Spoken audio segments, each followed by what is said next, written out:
Hello, Papa Billy. Hello, anong meron? Meron ngayon slam book question time. Oh, slam book. Sige, slam book question. Ang love life ni Papa Billy ay okay naman. Okay, merong special na someone and I would like to keep it that way. Parang we're exclusively dating. So parang at some point, masaya naman ang puso ni Papa Billy. Okay lang ba kaninang umaga? Eh, Sino yan? kinilig ako kaninang umaga kasi naihi ako.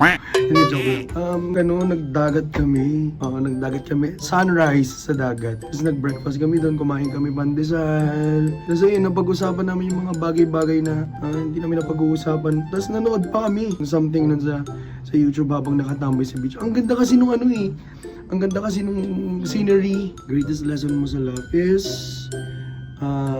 do not afraid to show off your love.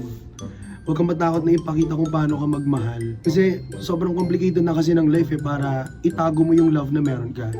So, as much as possible, show it to the person. Ipakita mo yan sa tao. It's okay na ma-cringe.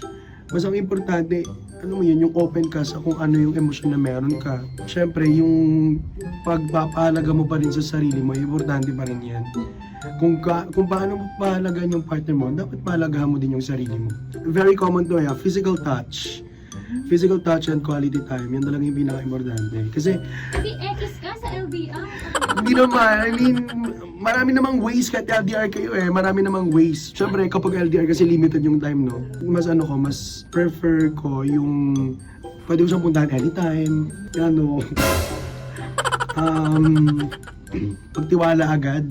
Hindi kasi natin ma-identify kung gusto talaga tayo ng tawa. Pero I made a mistake last time na nag-give in ako agad.